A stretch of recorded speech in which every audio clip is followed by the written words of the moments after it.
Alvin awoke in darkness, naked as he was every night, but this time not due to his preference for warmth regulation. When he opened his eyes, a strange entity, a woman with faint purple skin and glowing eyes, was perched over him. Her body was cold to the point of numbness, just like the invisible ice membrane encasing all his senses. His heart stopped for a split second when she whispered, "You are my last living source." He knew then. His peaceful life was about to vanish forever. The forest outside Alvin's cabin moaned with the night wind. A distant owl called once, twice, then fell silent, as if sensing the otherworldly presence that had descended. Frost patterns formed on the windows despite it being early autumn, an unnatural cold spreading from the spot where the strange visitor stood. Alvin Dew had chosen this desolate corner of upland precisely because it lay beyond the reach of most surveillance networks. The dense pine forests and craggy hills offered natural protection from prying eyes, both human and electronic. At 32, the former space operative lived by routines designed to keep him invisible. No digital footprint, minimal supply runs, and a cabin outfitted with just enough technology to sustain one man. His choice to sleep naked wasn't merely eccentric. It represented the last vestige of control after years of suffocating within protective suits during deep space missions. Each night, he shed not just clothes, but the memories of protective gear that had failed to save his teammates during that final, catastrophic rescue operation beyond Earth's atmosphere. The intruder hovering above him disrupted this carefully constructed isolation with her mere presence. Her skin gave off a faint, violet luminescence, and her eyes, large and slightly almond-shaped, emitted an ethereal blue glow. She was humanoid, but unmistakably alien. Her body temperature so low that frost formed where her bare feet touched his wooden floor. "Who the hell are you?" Alvin's voice emerged hoarse from disuse, as he instinctively reached for the combat knife he kept beneath his pillow. The creature flinched at his sudden movement but didn't retreat. Instead, she swayed slightly, her limbs trembling with what appeared to be exhaustion or cold. Ironic, given how her presence seemed to lower the temperature of the entire room. "Please," she whispered, her voice carrying an accent that seemed to crystallize the air between them. "I cannot sustain my core temperature in your atmosphere. I need warmth." Alvin clutched the knife tighter.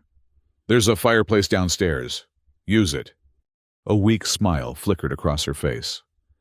"Not that kind of warmth. Biological heat. Living heat." She gestured toward him with a trembling hand. "Your heat." As if to demonstrate, she carefully extended one finger toward his exposed arm. The moment it made contact, Alvin felt as though an ice cube had been pressed against his skin. Yet, strangely, where they touched, her purple skin momentarily shifted toward a more human-like hue. "What are you?" he demanded. "A fugitive," she replied, her voice growing fainter. "Like you." Before he could question how she knew anything about him, a violent shiver racked her body. She collapsed onto the edge of his bed, her form curling inward, like dying leaves in winter. Frost spread from her to his sheets, the temperature plummeting. "I will die without sustained contact," she managed between rattling breaths. "Please, just until dawn." Alvin faced an impossible choice. Everything in his training screamed that this was a threat to be neutralized.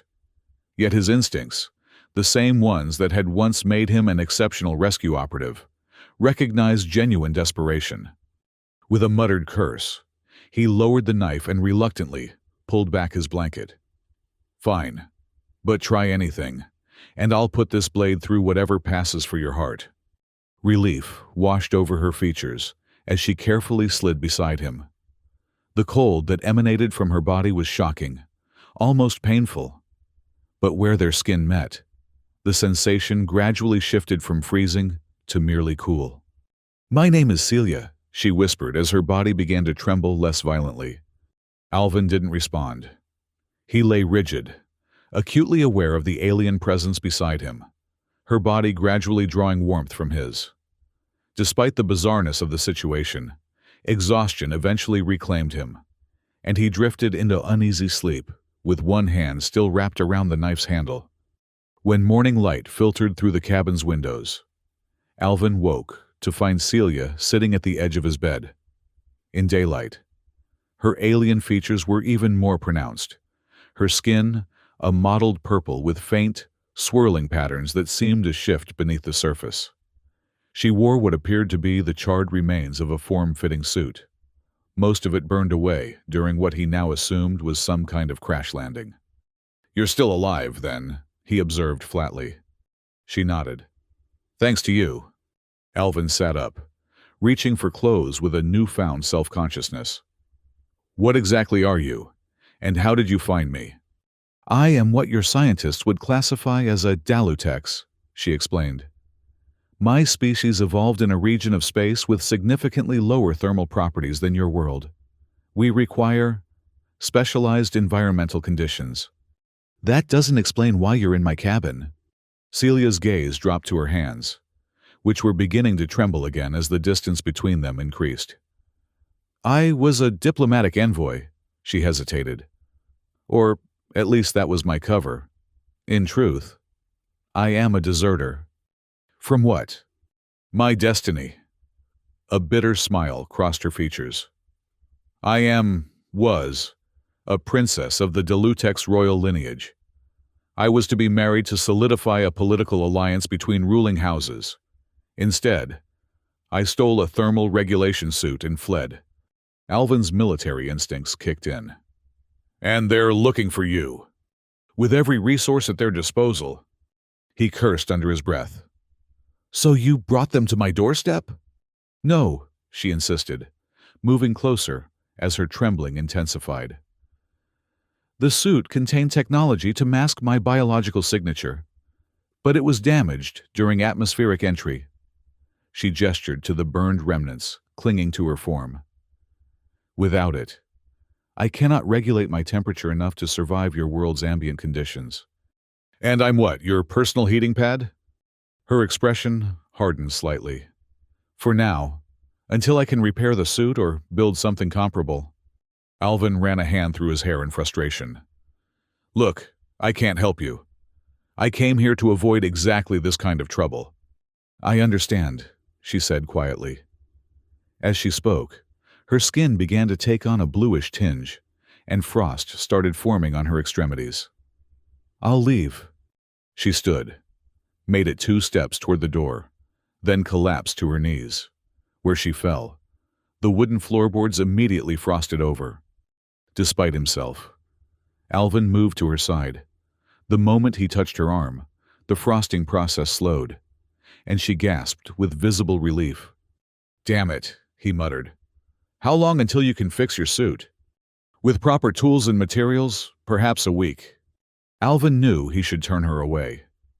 Every day she remained increased the risk of discovery, not just by her pursuers, but by Earth authorities who strictly regulated alien contact. Yet, something in her desperate situation resonated with him.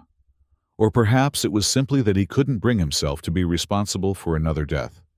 "1 week," he said firmly. "After that, you find someone else to leech off." Relief flooded her features. "Thank you. I won't forget this kindness." "It's not kindness," he corrected. "It's a temporary arrangement." But, as the days passed, Alvin discovered that hosting an alien fugitive with a lethal temperature dependency created complications he hadn't anticipated. Celia couldn't be more than a few feet from him without beginning to freeze, which meant every aspect of his carefully structured routine was disrupted. When he worked on his old motorbike in the shed, she had to huddle beneath it, passing him tools while pressed against his legs to maintain enough warmth. When he gathered firewood, she followed like a shadow, one hand always maintaining contact with his arm or back. Even bathroom visits became awkward negotiations of proximity and timing. The intrusion grated on him. "Can't you just sit by the fire while I work?" he snapped on the 3rd day. after she accidentally knocked over a carefully arranged set of engine parts. "I've tried," she replied with equal frustration. "Your fires provide radiant heat, but my biology requires conductive transfer, direct contact with a compatible thermal source." She gestured to the fireplace. "I can feel the warmth on my skin, but it doesn't penetrate. Within minutes, my core would begin to crystallize." Reluctantly, Alvin adapted. He found himself explaining tasks as he performed them, if only to make her presence less disruptive. To his surprise, Celia proved to be both intelligent and curious, asking insightful questions about everything from internal combustion engines to earth botany. "Your species has achieved remarkable technological development despite your limited lifespan," she observed one afternoon as they forested for edible mushrooms. "And yours hasn't?" he asked, noting how she carefully mimicked his movements to identify safe specimens. "We focused on different domains." She held up a mushroom for his inspection. "Our biological sciences are far beyond yours. We can engineer entire ecosystems. But mechanical engineering stagnated once we mastered interstellar travel." The conversation flowed more easily than Alvin had experienced in years. Despite himself, he found her company increasingly less burdensome. She never pressed him about his past, seemed content with his silences, and displayed a wry humor that occasionally surprised a laugh from him. On the fifth day, their fragile routine was interrupted by the sound of an approaching vehicle, the first visitor Alvin had received in months. "Hide!" he hissed to Celia, who had been helping him mend a torn tarp. She shook her head. "I can't be far from you." "Damn it!" He broke off as the familiar beat-up truck came into view. "It's Elena, my cousin." Celia's eyes widened. "You have family." "Not by choice," he muttered. "She checks on me sometimes. Brings supplies." A young woman with a mess of dark curls pulled back in a practical ponytail climbed out of the truck. She carried 2 bags of groceries and wore the uniform of a regional medical center beneath her open jacket. "Thought you might be dead since you haven't answered my messages," Elena called as she approached. She stopped short when she spotted Celia. "Oh, you have company." Alvin moved forward to take the bags. "This is Celia. She's staying for a few days." Elena's eyebrows shot up. "Staying? Here? With you?" Her gaze sharpened as she took in Celia's unusual appearance. "And where exactly did you two meet?" "We have mutual acquaintances," Celia interjected smoothly. Elena's expression made it clear she didn't believe this for a second. But to Alvin's relief, she didn't press further, at least not about Celia's origins. Instead, she insisted on staying for coffee, during which she subjected them both to pointed questions about their relationship. Throughout the conversation, Alvin noticed Celia growing increasingly uncomfortable, not from Elena's interrogation, but from the physical distance between them as Alvin moved around the kitchen. By the time Elena finally prepared to leave, Celia was visibly shivering despite sitting beside the roaring fire. The moment Elena's truck disappeared down the forest road, Celia collapsed. "Why didn't you say something?" Alvin demanded, as he knelt beside her, immediately noting the ice crystals forming at her extremities. "Your cousin is already suspicious," she managed through chattering teeth. "If she realized my dependence on you, she might report it." He carried her to the hearth, wrapping his arms around her as frost patterns receded from her skin. "She's nosy, but not dangerous." "Everyone is dangerous to a fugitive," Celia whispered, her body gradually relaxing as his warmth seeped into her. "On my world, family loyalty is absolute. You would be executed for merely sheltering me." The casual mention of such brutality reminded Alvin that despite her increasingly familiar presence, Celia remained fundamentally alien, not just in biology, but in experience. He found himself wondering what kind of society would produce someone willing to abandon everything to escape an arranged marriage. As if reading his thoughts, she continued softly. "Royal unions aren't simply political on Dalutex. They involve permanent genetic modification to ensure offspring with specific traits. I would have been remade to complement my intended's bloodline. Alvin felt a chill that had nothing to do with her natural temperature. They can do that? As I said, our biological sciences advanced while yours focused elsewhere. She pulled back slightly, enough to meet his eyes. I would rather die as myself than live as someone else's creation. The conviction in her voice resonated with him more deeply than he cared to admit. Hadn't he also chosen isolation over conformity? Hadn't he also fled rather than allow himself to be molded by military expectations after the accident? Their moment of connection was shattered by a high-pitched tone emanating from outside the cabin. Alvin recognized it immediately, a perimeter alarm he'd installed to warn of approaching vehicles or large animals.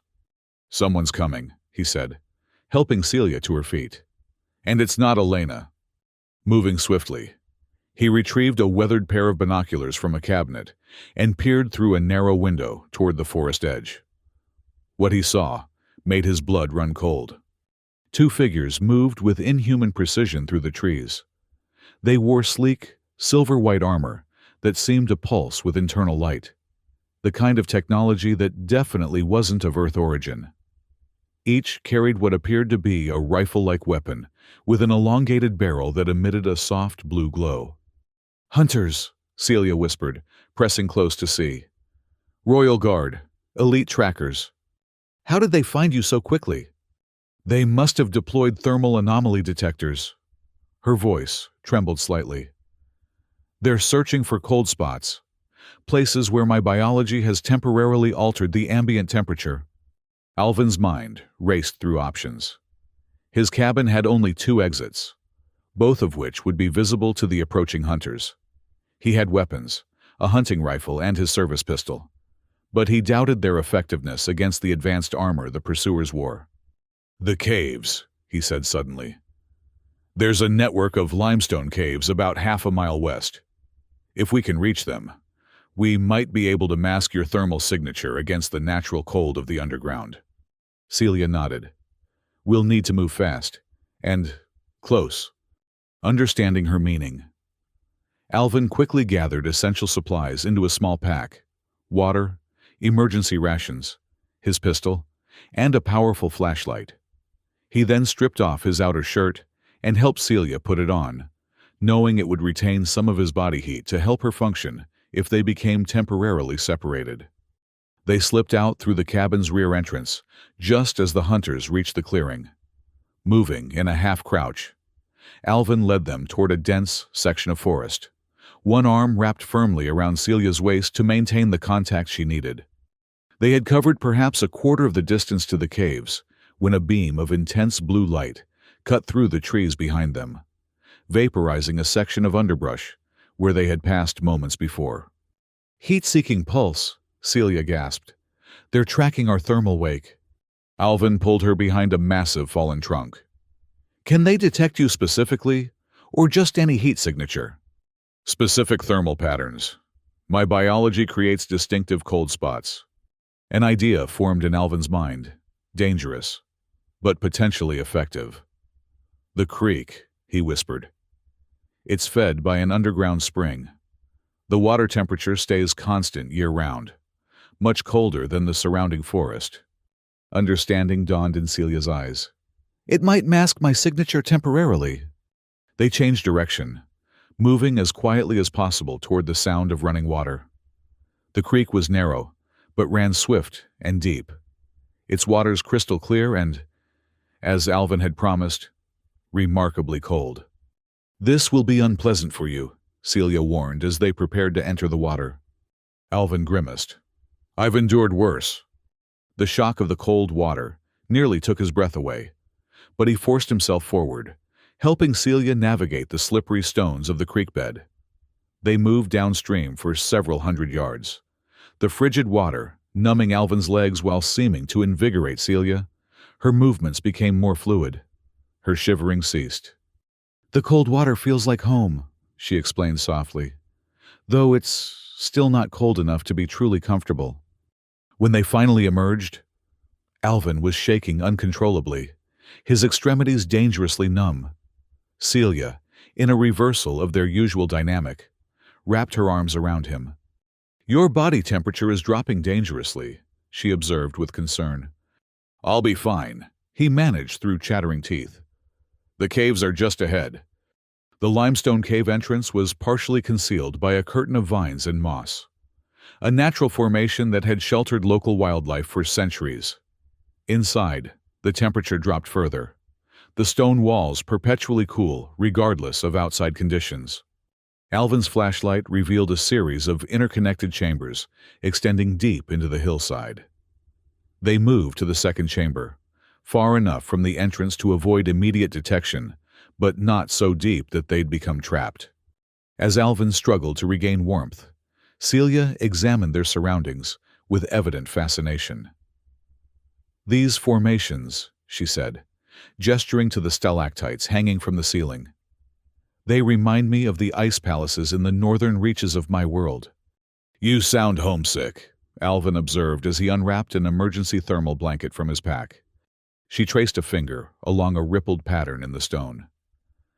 "I miss certain aspects. The crystal forests, the auroras that last for months, the silence of perfectly insulated snow." She turned to face him. "But I don't regret leaving." Something in her tone made Alvin hesitate before wrapping himself in the thermal blanket. Despite his own discomfort, he found himself extending half of it toward her. "Here, I don't know if it helps with your kind of cold, but—" Her smile contained genuine warmth as she joined him beneath the reflective material. "Thank you. It's not the thermal properties I need as much as the proximity to you." They sat in silence for a time, listening for any sound of pursuit. When none came, the tension in Alvin's shoulders gradually eased. "You were military," Celia said eventually. "It wasn't a question." Alvin stiffened. "How did you know?" "Your movements, your instincts, the way you systematically secure spaces and maintain awareness of exits." She shifted slightly beside him. "On my world, I received extensive training in recognizing combatant behaviors. It was considered essential education for a princess who might one day command armies." "I was special operations," Alvin admitted reluctantly. "Space-based rescue and recovery." "You retired young." He turned away, watching water drip from a nearby stalactite. "Not by choice." To his surprise, Celia didn't press further. Instead, she simply nodded. "Some choices are made for us. What matters is what we do after." The simplicity of her acceptance loosened something in Alvin's chest, a knot of defensiveness he'd carried for years. Before he could examine the feeling further, a faint, whining sound reached them from outside the cave. "They're using sonic mapping," Celia whispered, instantly alert. "It can detect hollow spaces even through solid rock." Alvin extinguished the flashlight, plunging them into near-total darkness. Only the faintest glimmer of daylight reflected from the entrance chamber provided any illumination. The whining intensified, accompanied now by the sound of methodical footsteps. One of the hunters had found the cave entrance. Alvin silently withdrew his pistol, knowing it likely wouldn't penetrate their advanced armor, but unwilling to face them unarmed. Beside him, Celia produced a small device from a hidden pocket in her tattered suit, a blade-like object that hummed faintly when she activated it. "Energy dagger," she whispered. "Short range but effective against their armor joints." They pressed themselves against the cave wall as a beam of light swept through the entrance chamber. Alvin could now make out the silhouette of one hunter, tall and eerily smooth in movement, the helmet featuring no visible eye slits, only a series of sensor arrays that pulsed with soft light. The hunter paused at the entrance to their chamber, its helmet turning slowly, as if scanning.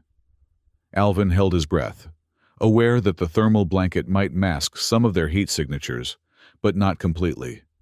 Without warning, Celia suddenly pushed away from him and darted across the chamber to the opposite wall. The hunter's weapon immediately tracked her movement, firing a pulse that narrowly missed as she rolled behind a cluster of stalagmites. Alvin understood her strategy instantly. She was drawing fire away from him, using her greater mobility in the cold environment to create a distraction.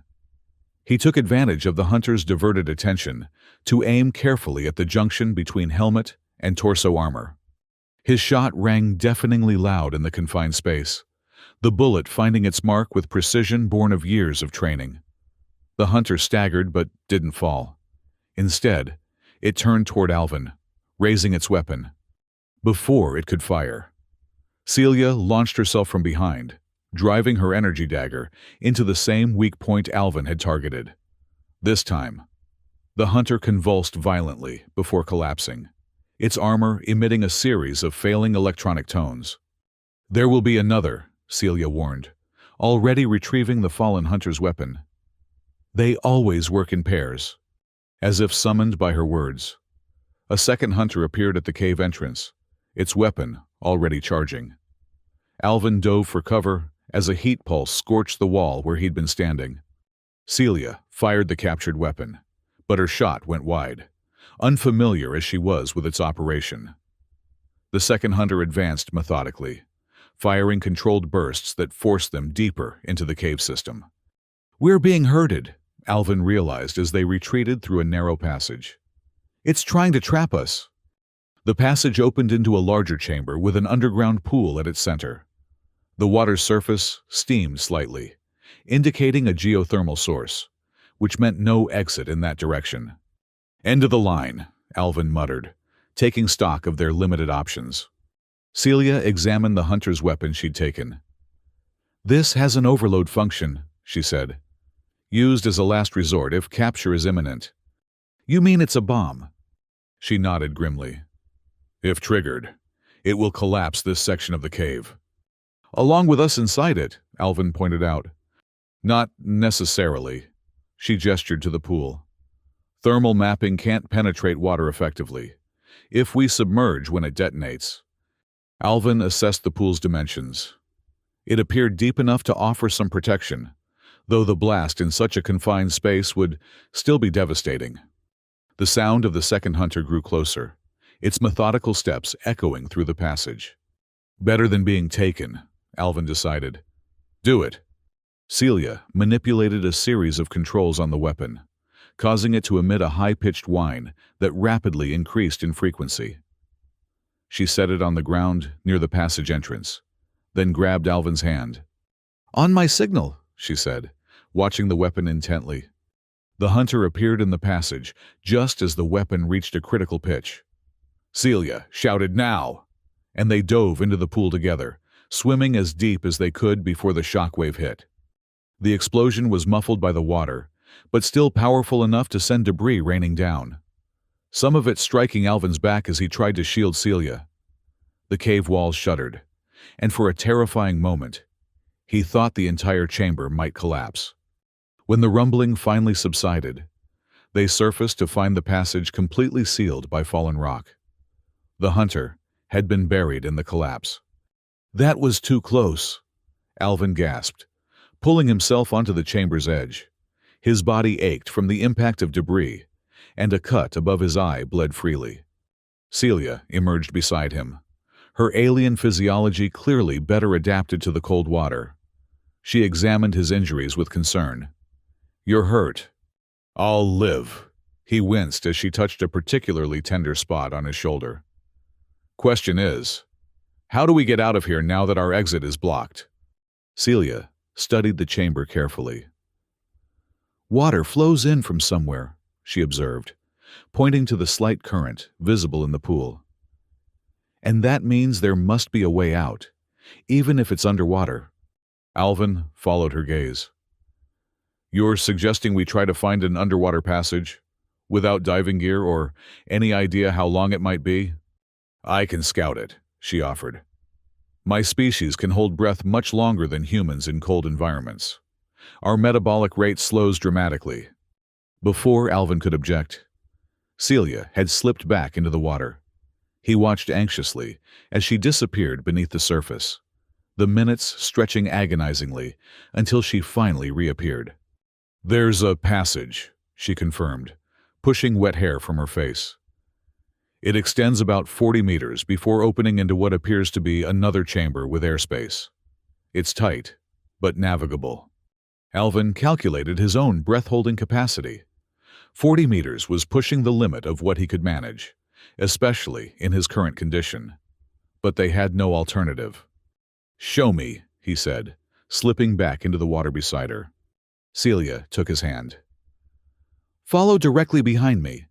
There are 2 turns, both to the right.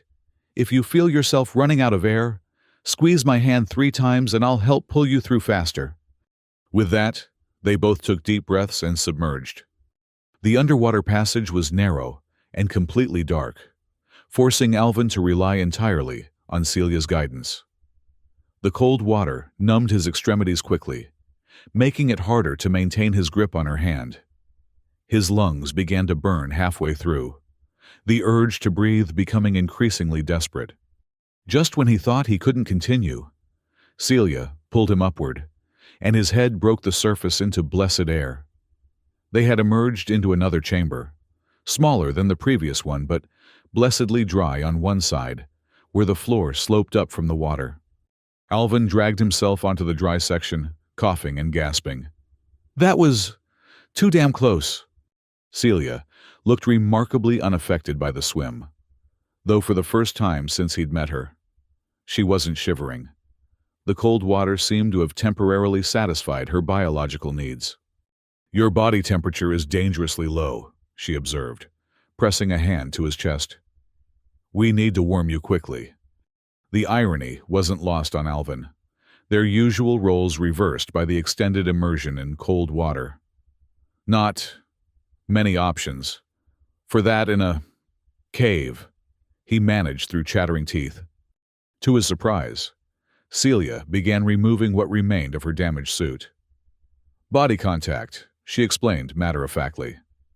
"I've absorbed enough ambient cold that my outer temperature has normalized somewhat. I can help stabilize you until you recover." Too cold to argue, Alvin allowed her to wrap herself around him, creating a cocoon of shared warmth. Despite the circumstances, or perhaps because of them, there was nothing sexual in the contact, only the basic imperative of survival. As feeling gradually returned to his extremities, Alvin became aware of a faint light source in the chamber. Looking up, he saw a narrow fissure in the ceiling, through which pale daylight filtered. "Might be a way out," he observed. Celia followed his gaze. "If we can reach it." Once Alvin had recovered enough to move without shaking, they explored the chamber more thoroughly. The fissure was about 20 feet above them, possibly connecting to the surface. The chamber walls were rough enough to potentially climb, though doing so would be challenging. "I'll go first," Alvin decided, testing handholds in the rock face. "If I can reach it, I'll see if it's wide enough to pass through." The climb was arduous, his still cold fingers struggling to maintain their grip on the rough limestone. Twice, he nearly fell, saved only by finding last-minute footholds. When he finally reached the fissure, he was relieved to discover it opened wider after the first narrow section. "It leads up," he called down to Celia. "I can see trees." He pulled himself through the opening, emerging onto a wooded hillside about a half-mile from where they had entered the cave system. After confirming the area was secure, he returned to the fissure and helped guide Celia through the narrow passage.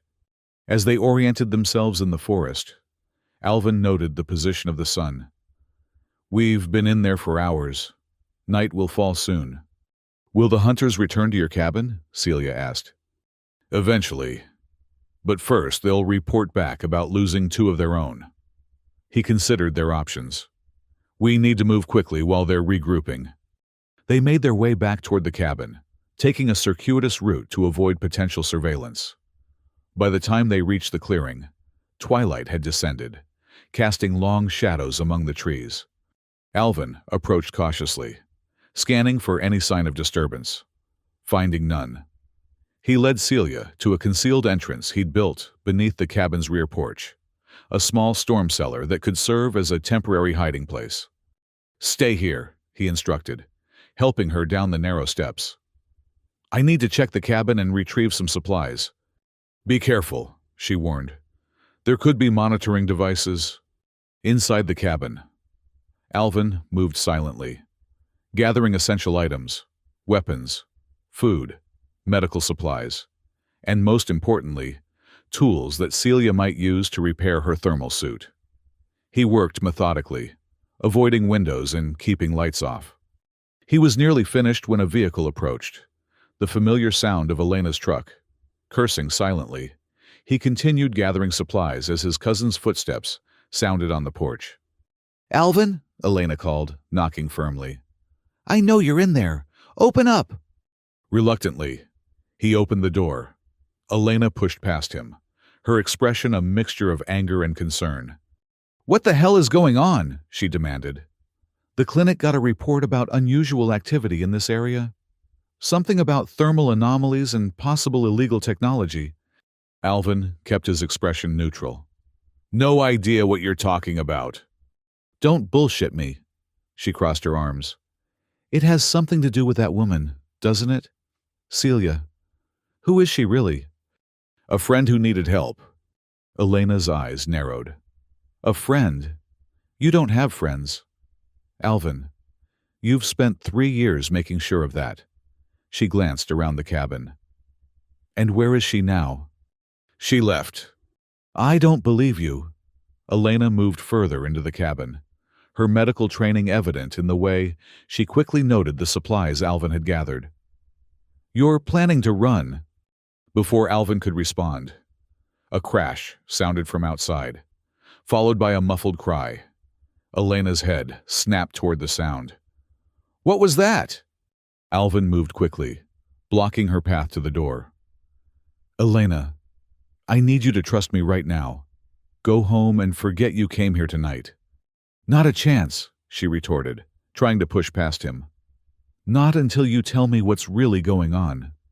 Their standoff was interrupted by a more urgent sound, the distinctive whine of advanced technology activating. Through the window, Alvin caught sight of a patrol craft descending toward the clearing, its sleek design unmistakably of the same origin as the hunter's armor. "Too late," he muttered. Grabbing Elena's arm, he pulled her toward the concealed cellar entrance. "We need to move. Now." "What is that thing?" Elena gasped as she caught sight of the craft. "Something you're not supposed to know exists," Alvin replied grimly, ushering her through the hidden door and down the steps. Celia was crouched in the corner of the small space, clutching her side where fresh blood seeped through her makeshift clothing.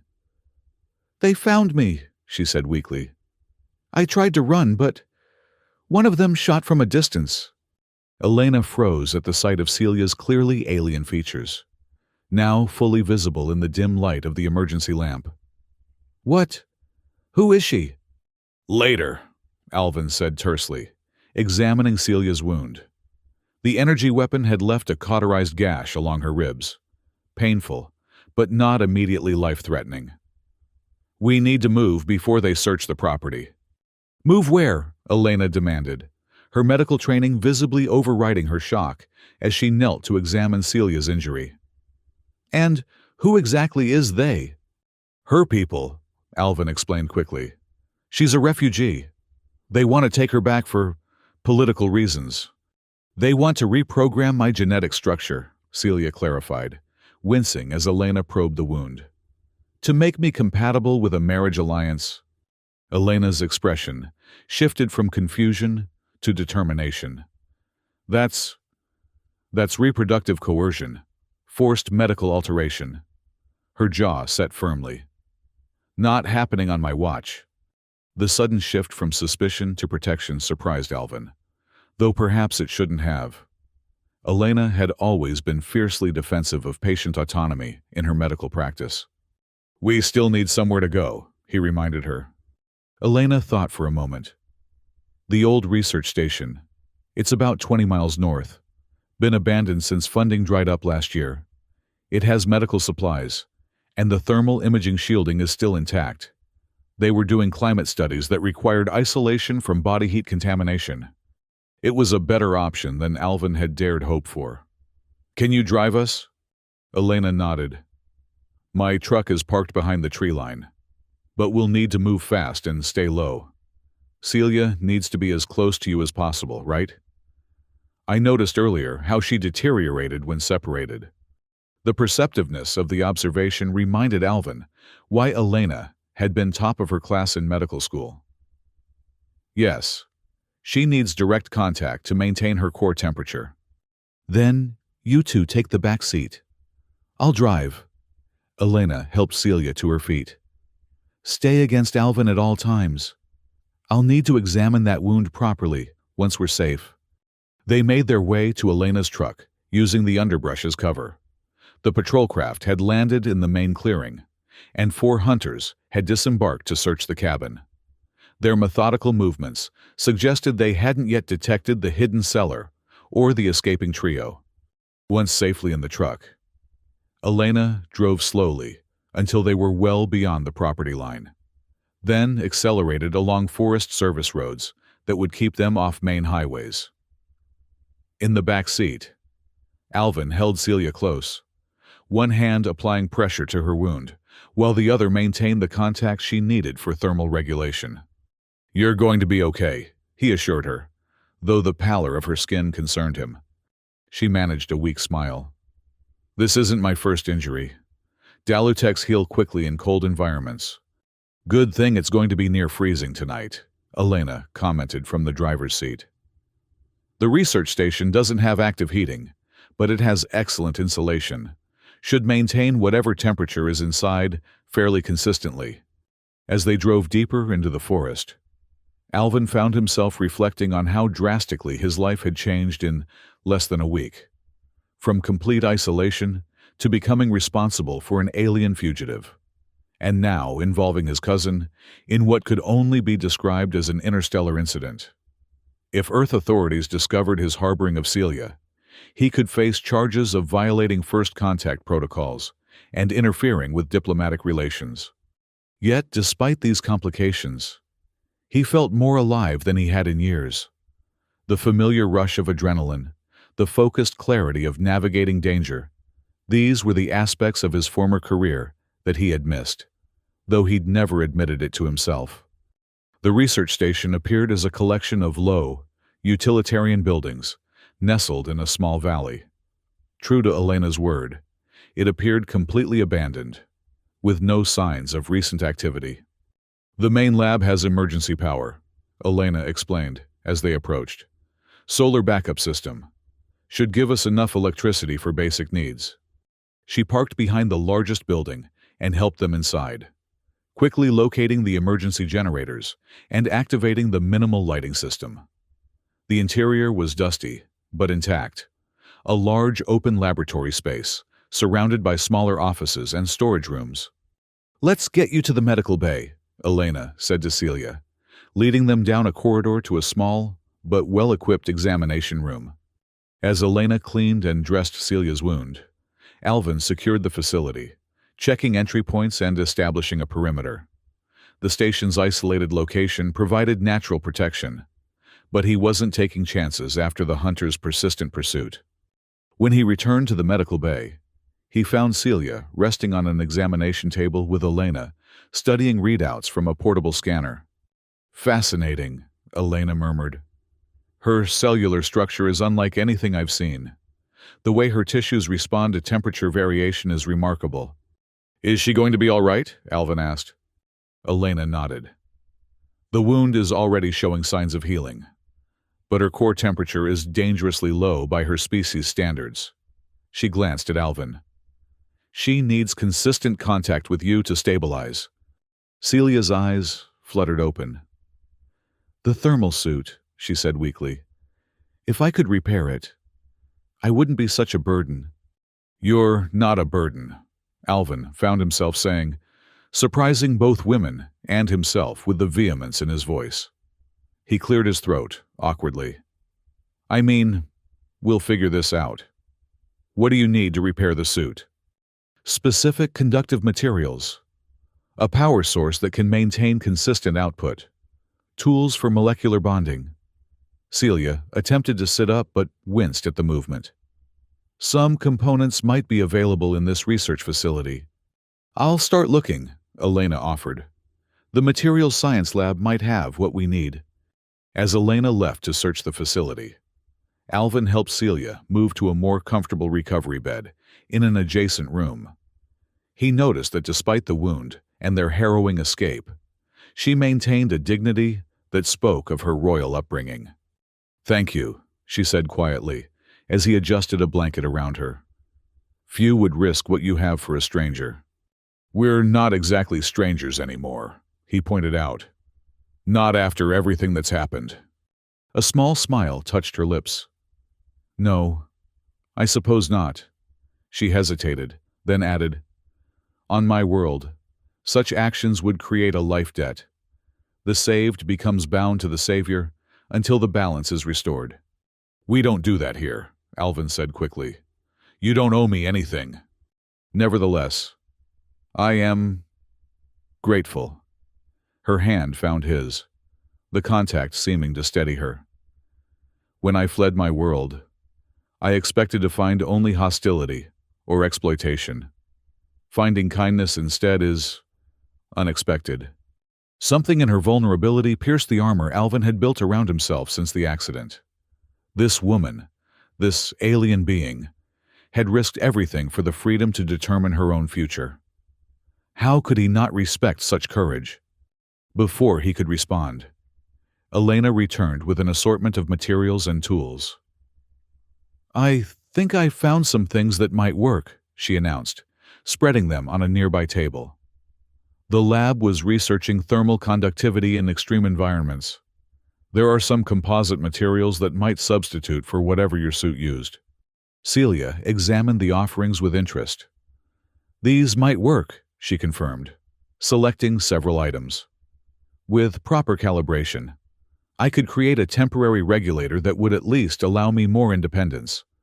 "Independence meaning you won't need constant contact with Alvin?" Elena clarified. "Correct, though the range would still be limited without proper power sources." Elena nodded thoughtfully. "I should check the facility's storage for portable batteries or power cells." She paused, giving Alvin a meaningful look. "You two seem to have things under control here. I'll be back soon." After she left, Alvin helped Celia sort through the materials, following her instructions to begin basic assembly of what appeared to be a wearable device. Despite her injury, Celia's fingers moved with precision, manipulating delicate components with practiced ease. "You've done this before," Alvin observed. "Part of my rebellion," she admitted. "I studied engineering secretly, against the wishes of my family. Princesses are meant to focus on diplomacy and lineage management, not technical skills." "Sounds suffocating." "It was." She connected two components with careful attention. "My entire existence was predetermined. Education, career, marriage, even which genetic traits would be enhanced or suppressed in my offspring." Her hands stilled momentarily. "The final insult was to be the genetic modification of my own body, to better suit my intended's preferences." Alvin felt a surge of anger on her behalf. "No wonder you ran." "Many in my position would consider it an honor," she said softly. "The continuity of bloodlines is sacred in our culture. Personal desire is secondary to dynastic stability." "And what do you desire?" The question escaped before Alvin could consider its implications. Celia's luminous eyes met his. "To live by my own choices, to discover who I might become without the weight of thousands of years of tradition determining my path." A wry smile touched her lips. "Though I didn't anticipate that freedom would come with quite so many complications." "Freedom usually does," Alvin replied, thinking of his own complicated relationship with the concept. They worked in companionable silence for a time, the simple rhythm of constructing the device, creating a sense of purpose that had been missing from Alvin's solitary existence. He found himself admiring Celia's intelligence and resilience, qualities that transcended the obvious differences between their species.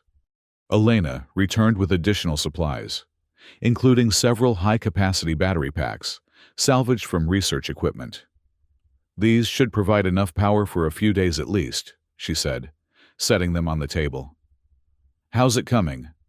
"Progress is good," Celia replied, indicating the partially assembled device. "With these power sources, I might achieve greater independence than I'd hoped." "Independence is good," Elena agreed, giving Alvin a sidelong glance that he chose to ignore. "Meanwhile, I've checked the perimeter. No signs of pursuit yet, but I did notice something concerning on my scanner." She produced a small, handheld device that Alvin recognized as standard medical center equipment, modified to display thermal imaging. "There's an unusual cold front moving in, not normal for this time of year." Celia looked up sharply. "Show me." Elena activated the device, displaying a meteorological pattern that made Celia's expression tighten with worry. "That's not natural," she confirmed. "It's a targeted atmospheric modifier, Dilutex technology. They're creating conditions more suitable for an extended ground search." "They can control the weather?" Elena asked incredulously. "On a limited scale. It's standard procedure for operations on warmer planets." Celia's fingers moved faster on her device. "This accelerates our timeline considerably. Once the temperature drops to their preferred range, they'll deploy more hunters, one specializing in extended ground operations." Alvin considered their options. "How close are you to completing that regulator?" "Hours, not days," Celia assured him. "But it will only be a temporary solution. What I really need is to broadcast a false biometric signature. Convince them I've been eliminated." "Is that possible?" Elena asked. "With the right equipment, yes. The hunters communicate with their ship using quantum-entangled transmitters. If we could capture one intact, I could potentially send a termination confirmation." Alvin exchanged a glance with Elena. "We'd need to draw one out, set a trap." "And you'd need to disable rather than destroy it," Celia added. "The transmitter is delicate. It won't survive significant damage." The discussion shifted to tactical planning, with Alvin drawing on his military experience to develop a strategy. They would use the research station's original purpose to their advantage. Its thermal shielding would hide their presence while they prepared a controlled environment to lure and neutralize a hunter. As night fell, the temperature outside dropped precipitously, confirming Celia's assessment of Dilutex's weather modification. Inside, they continued working, Celia alternating between assembling her regulator and advising on hunter vulnerabilities.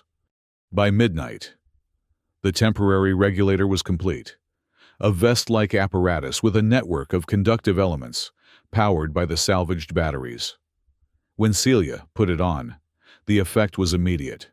Her constant shivering ceased, and for the first time, she could move more than a few feet from Alvin without visible distress. "How does it feel?" he asked, as she tested her range of movement. "Strange," she admitted. "I've relied on the royal issue suit for so long that this independence is almost disorienting."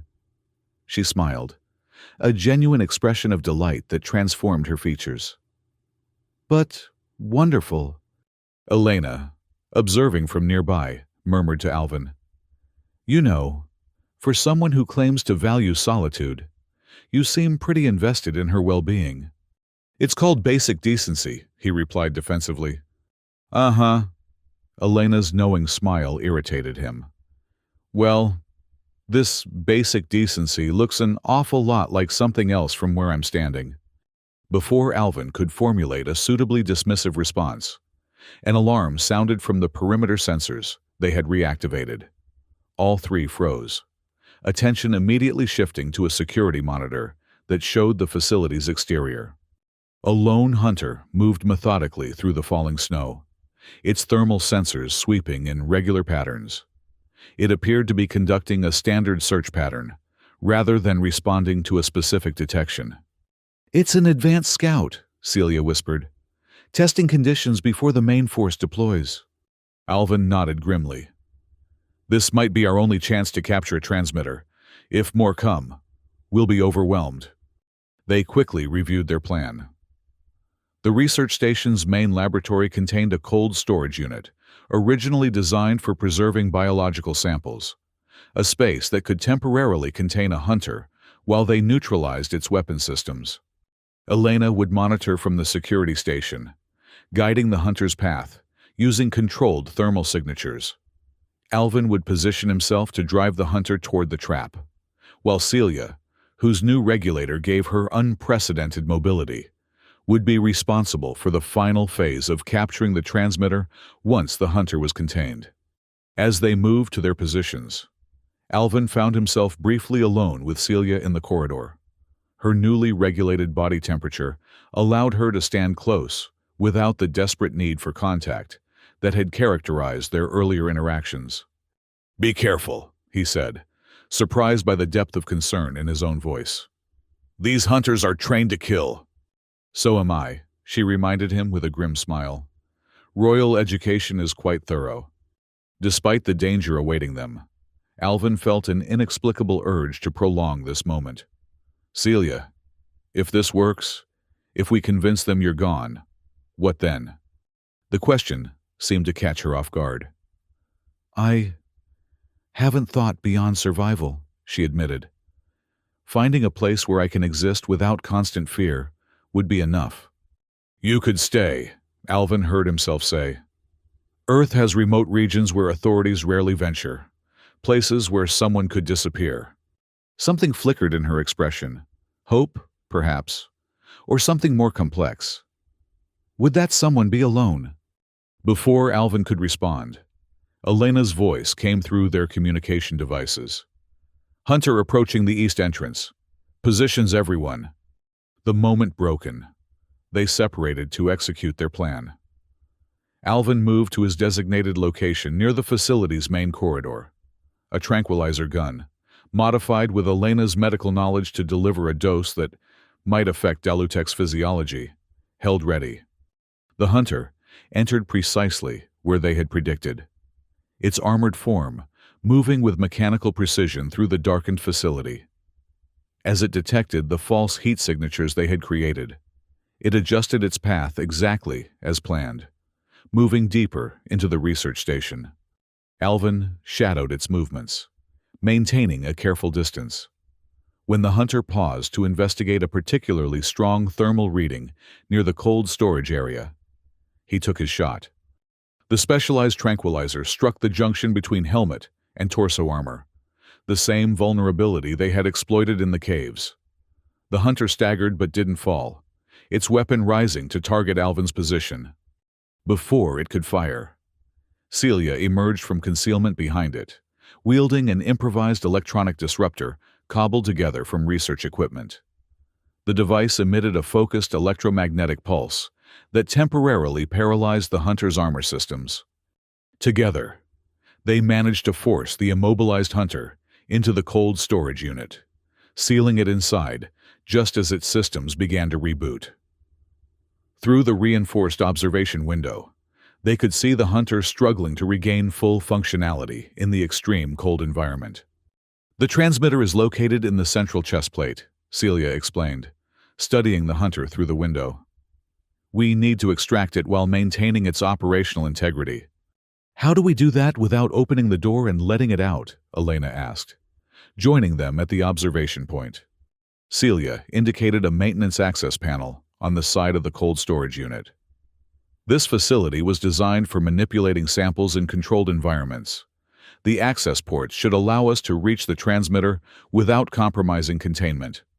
Using the mechanical manipulation arms built into the unit, they carefully extracted the transmitter component from the hunter's armor, a delicate process made more challenging by its continued attempts to resist. When the quantum entangled device was finally free, Celia immediately began examining it. "It's intact," she confirmed with evident relief. "Now I need to program it to transmit a termination confirmation." While Celia worked on reprogramming the transmitter, Alvin and Elena maintained watch over the contained hunter, whose movements were growing increasingly erratic as the cold affected its systems. "What happens to it?" Elena asked quietly. "The cold will eventually force it into hibernation mode," Celia explained without looking up from her work. "It won't die, but it will be incapacitated until recovered by its own kind." "And you're okay with that? These are your people, after all." Celia's hands stilled momentarily. "Hunters are different. They're genetically modified from birth to serve one purpose. They have limited emotional capacity and no concept of individual choice." She resumed her delicate adjustments to the transmitter. "In many ways, I was fighting to avoid becoming something similar, a being designed for a single purpose, without agency." Her words resonated with Alvin more deeply than he cared to admit. Hadn't his military training attempted something similar?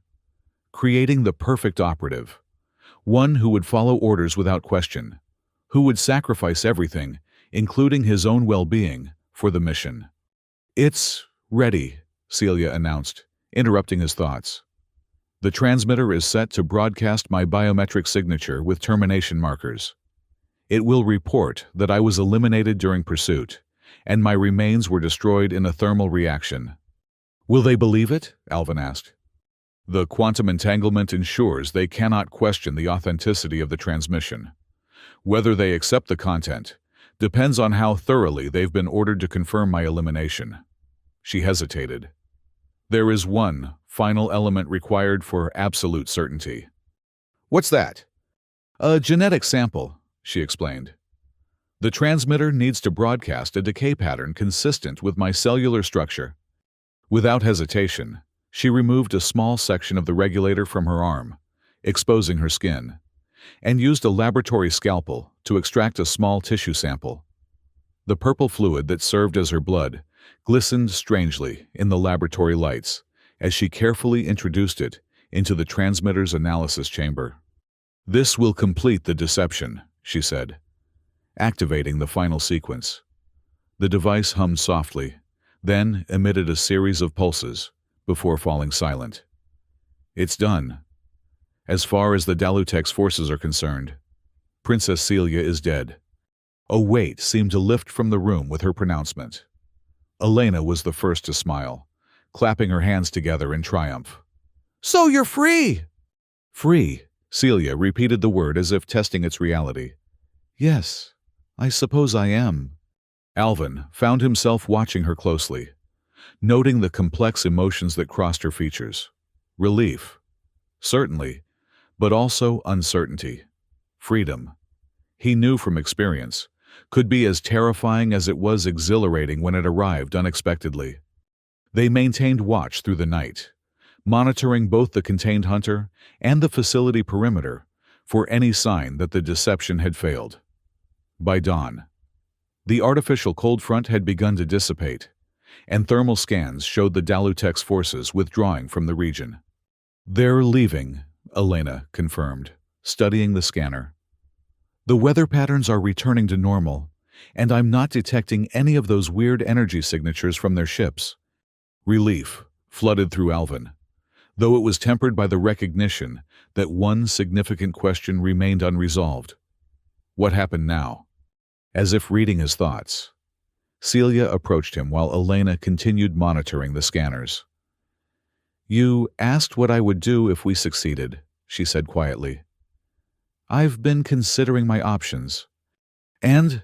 Alvin tried to keep his tone neutral, though he found himself unexpectedly invested in her answer.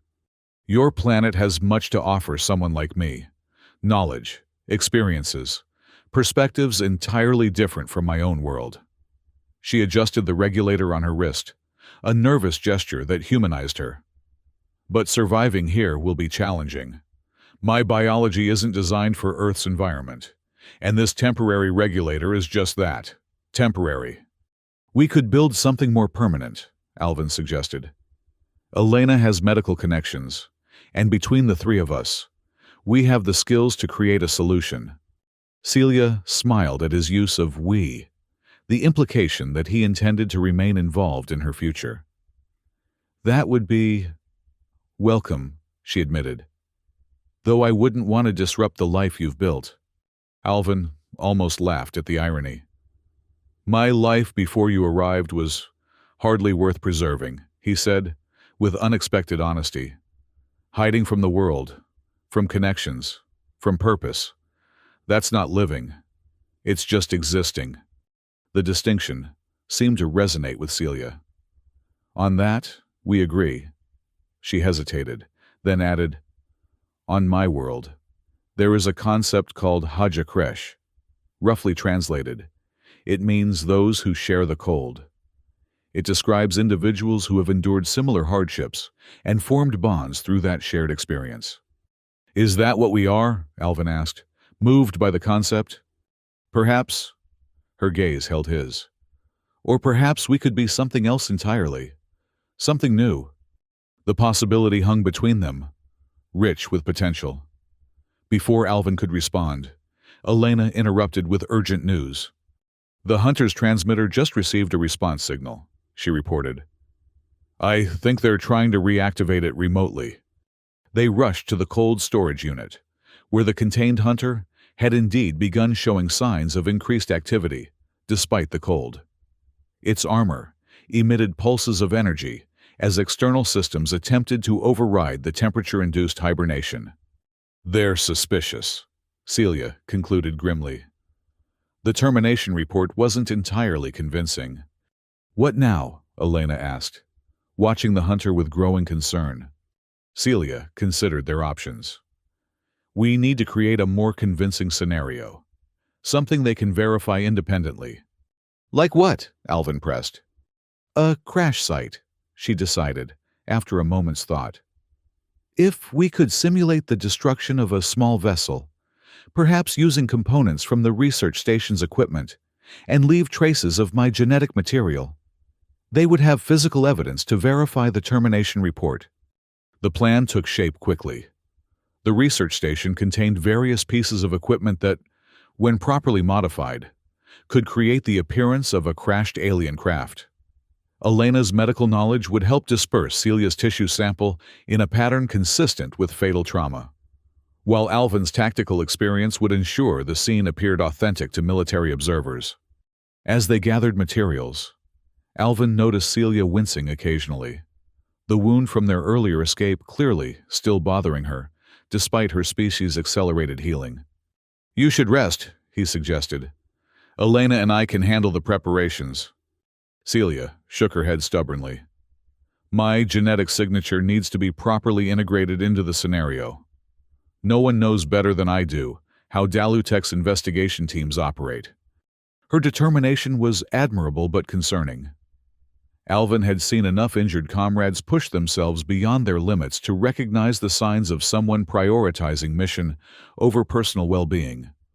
At least let me help you, he insisted, moving closer to support her as she sorted through technical components. The contact between them, no longer necessary for her survival, but offered out of genuine concern, felt different now. Voluntary, rather than obligatory. A choice, rather than a necessity. Elena, observing their interaction, smiled knowingly, but mercifully kept her comments to herself as they continued preparations. By midday, they had assembled a convincing crash site in a ravine near the research station, far enough from Alvin's cabin to divert attention, but close enough to monitor. The fabricated wreckage included modified research equipment that emitted energy signatures similar to Dalutech's technology, along with carefully placed biological material that would confirm Celia's demise. As they made final adjustments to the scene, Celia explained, Investigation teams will scan for quantum resonance patterns first. The transmitter we captured will have established the initial confirmation, but this physical evidence will complete the verification. How soon will they check? Alvin asked, surveying their handiwork. Within hours, most likely. Once they detect the anomalous energy signature, protocol demands immediate investigation. They retreated to a concealed observation point as Celia activated the final sequence, a controlled energy discharge that would attract Dalutech's attention. Within moments, Sensors indicated an approaching patrol craft. "That was fast," Elena murmured, watching through binoculars as the sleek vessel descended toward the crash site.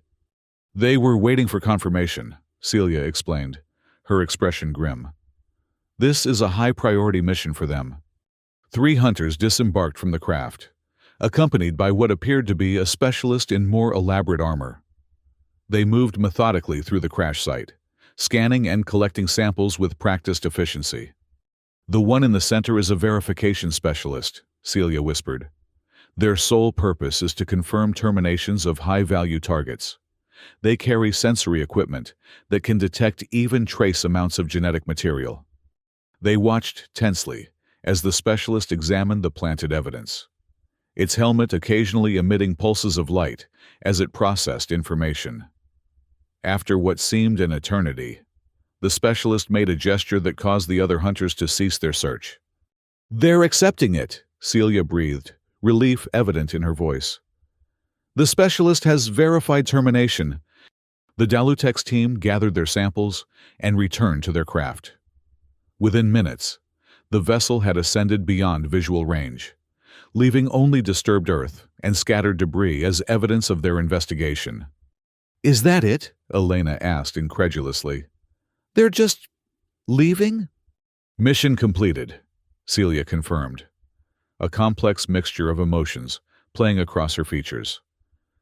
To all official records of the Dalutex royal house, Princess Celia is now deceased. The finality of the statement hung in the air.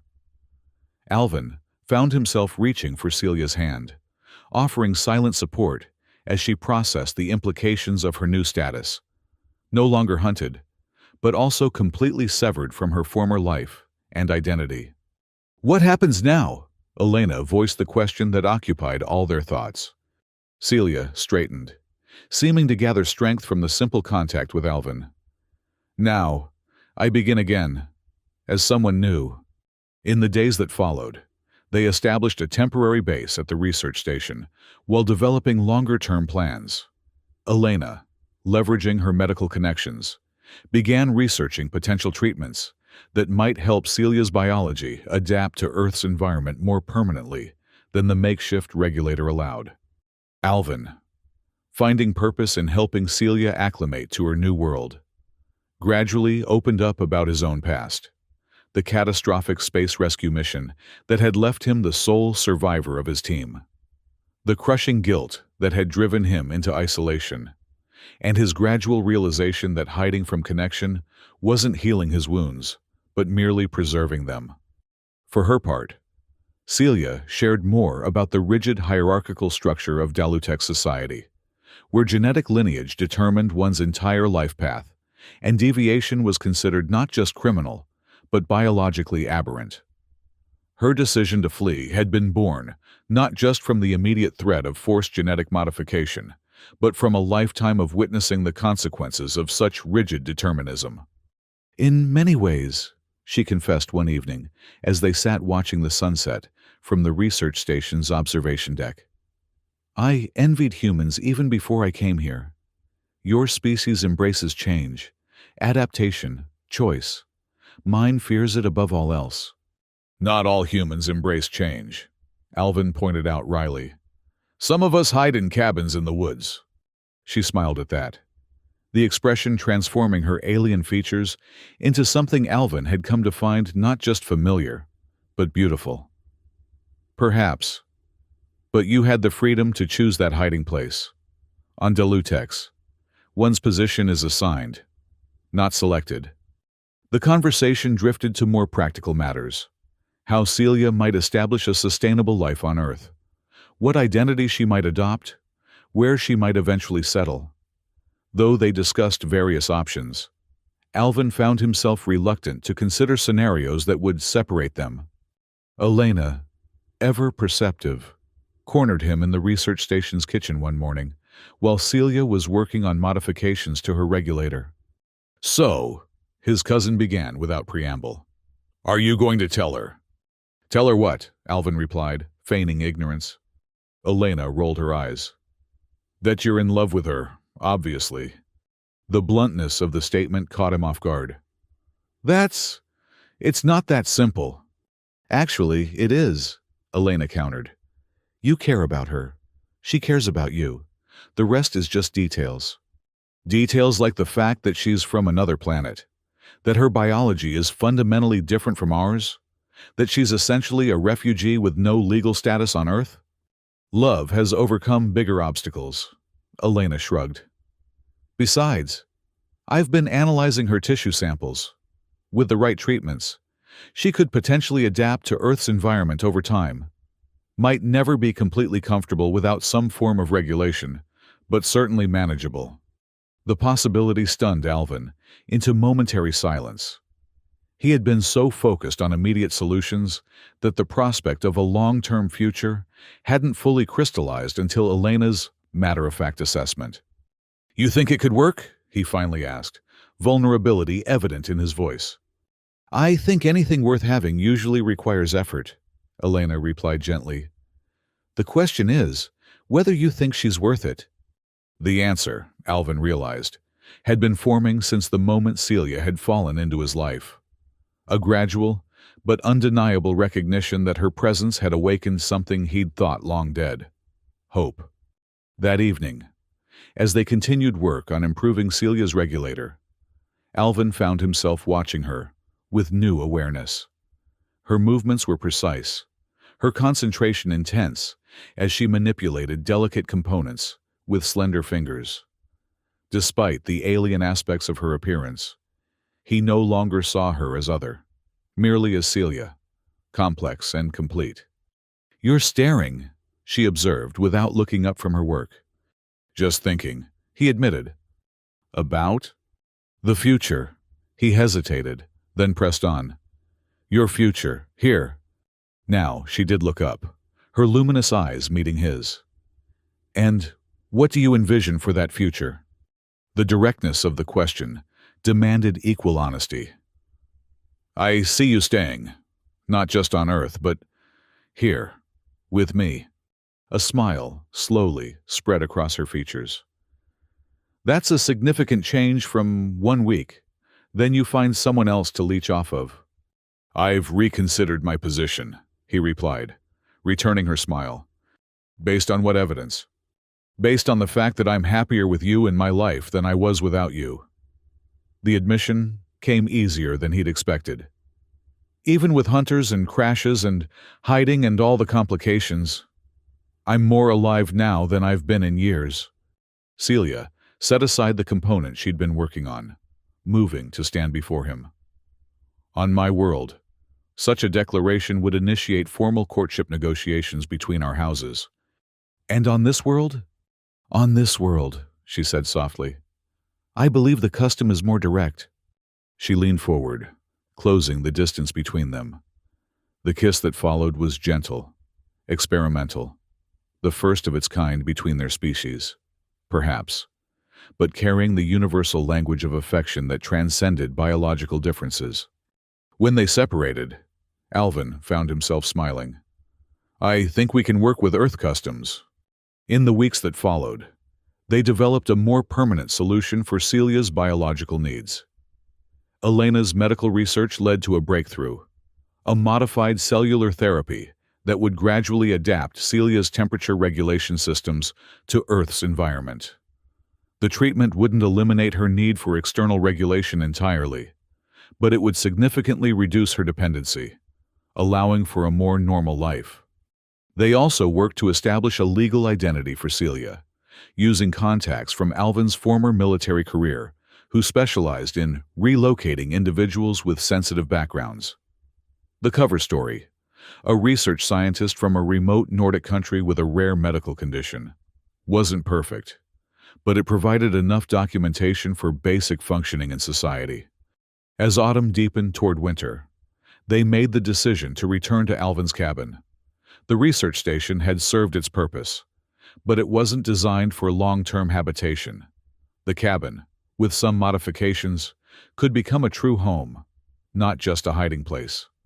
Elena helped them transport supplies and equipment, her initial wariness about their relationship having transformed into enthusiastic support. "You two are good for each other," she observed as they unloaded the final boxes. In a weird, interspecies, fugitive kind of way, the cabin itself required significant renovation to accommodate Celia's needs. They installed specialized insulation, modified the heating system to create zones with varying temperatures, and converted one room into a workshop where Celia could continue her technical projects. As they settled into this new life together, Alvin found himself rediscovering aspects of humanity he'd forgotten. The simple pleasure of shared meals, the comfort of conversation at day's end, the profound satisfaction of building something lasting with another person. Celia, too, seemed to blossom in this environment of chosen connection rather than obligatory duty. Her natural curiosity, no longer constrained by royal protocols, led her to explore everything from Earth literature to mechanical engineering with equal enthusiasm. One snowy evening, as they sat before the fireplace in their newly renovated living room, Celia rested her head against Alvin's shoulder. Her body temperature, while still cooler than human norm, had stabilized at a level that allowed comfortable proximity without the desperate need of those first days. "Do you ever regret it?" Alvin asked quietly. "Leaving your world behind?"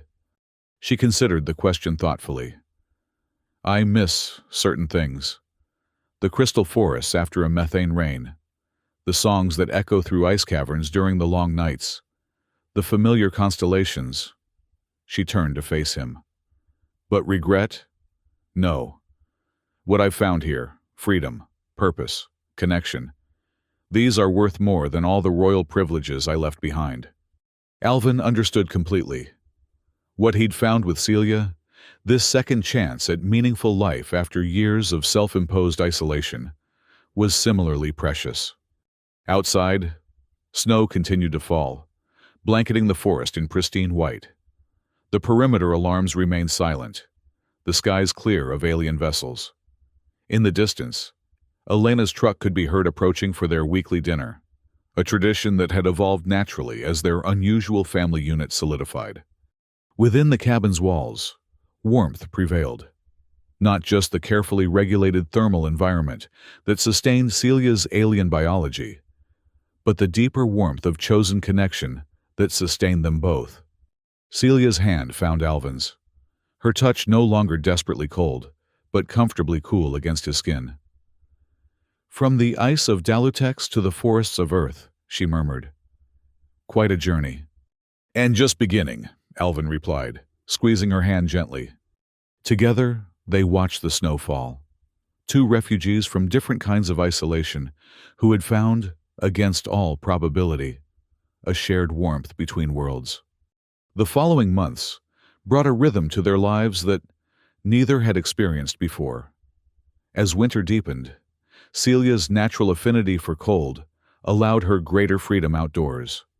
She would sometimes stand in the falling snow, face tilted upward, absorbing the sensations that reminded her of home, while simultaneously celebrating her freedom from it. Alvin watched these moments with quiet understanding.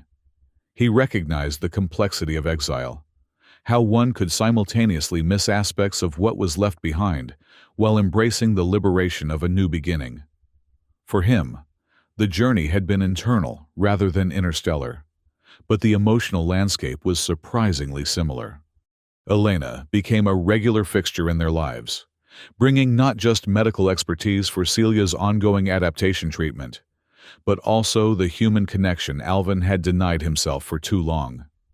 She introduced them to trusted colleagues when specialized knowledge was needed, always framing Celia's situation in terms that protected her true origins. "Dr. Winters thinks your cellular adaptation is progressing remarkably well," Elena reported after consulting with a specialist in rare metabolic disorders. "The modifications to your regulator should allow for longer periods without direct temperature control." This development represented significant progress, though Celia would likely always require some form of thermal regulation on Earth. The increasing intervals of independence meant greater normalcy and mobility. Their home evolved as well. What had once been Alvin's Spartan hideaway gradually transformed into a space that reflected both their needs and shared aesthetic. The cabin expanded to include a specialized cold room where Celia could experience temperatures closer to her native environment, a space that became her studio for the intricate ice sculptures she began creating as both art and a connection to her heritage.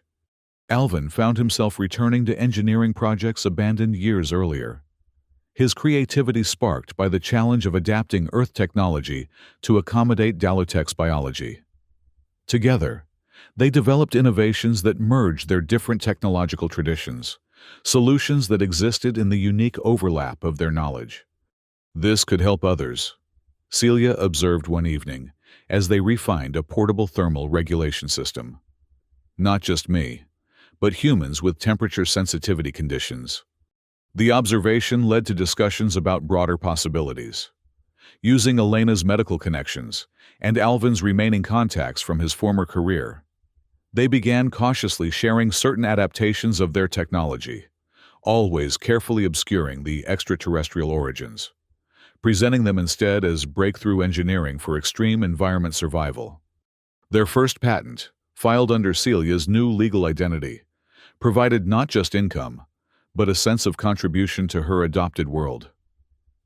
The technology, marketed as revolutionary cold weather gear for Arctic researchers, incorporated principles of Dalutech's thermal exchange that had never before been available on Earth. It's strange, Celia reflected as they received notification of the patent approval. On my world, innovation was tightly controlled by bloodline assignment. Only those genetically designated as architects were permitted to create new technologies. She held the approval document with a mixture of pride and wonder. Here, my ideas are valued for themselves, not for which house produced them. Alvin understood the significance of this freedom. His own career had ended when he refused to follow protocols that he believed had contributed to his team's deaths. The military had wanted obedience. He had insisted on improvement. The conflict had ultimately driven him from service entirely. "We make a good team," he said simply, wrapping an arm around her shoulders. She leaned into his embrace, her body temperature now regulated to a point where prolonged contact was comfortable for both of them. "Yes, we do." As spring arrived, bringing warmer temperatures that required more careful management of Celia's condition, they received unexpected news through one of Alvin's former military contacts. An unidentified object had entered Earth's atmosphere and gone down in an unpopulated region several hundred miles from their location. Initial reports suggested technology unlike any known terrestrial origin. "Could it be more Dalutech's?" Elena asked during an emergency gathering at the cabin. Celia studied the limited data they had obtained. "The entry pattern is consistent with our atmospheric approach protocols. But something is wrong. The trajectory is too steep, the speed too high." She looked up with concern. "This appears to be an uncontrolled descent, possibly a crash. Or a very poorly executed landing," Alvin suggested. The possibility that more of Celia's people might have arrived, whether as continued pursuit or for some other purpose, couldn't be ignored. After careful discussion, they decided they needed to investigate, if only to determine whether this new arrival represented a threat to Celia's carefully constructed safety. Preparations for the journey were thorough. Celia's regulator was upgraded to its most efficient configuration, with redundant systems and backup power sources. Alvin prepared weapons that had proven effective against Dalutech's armor during their previous encounters. Elena arranged for medical leave from her position at the clinic, unwilling to let them face potential danger without her expertise. The 3-day drive to the remote crash site gave them time to consider various scenarios and plan accordingly. Celia alternated between anxiety about potential new hunters and curiosity about what other elements of her former life might have followed her to Earth. "If it is Dalutech's," she explained, as they navigated rugged mountain roads, "the craft will have a quantum locator beacon, standard protocol for any vessel that experiences emergency landing." "Could they trace your location through it?" Alvin asked. Not unless they have my specific genetic signature to target the search, she assured him. And those records were destroyed with my death. When they finally reached the vicinity of the reported crash, they proceeded with extreme caution.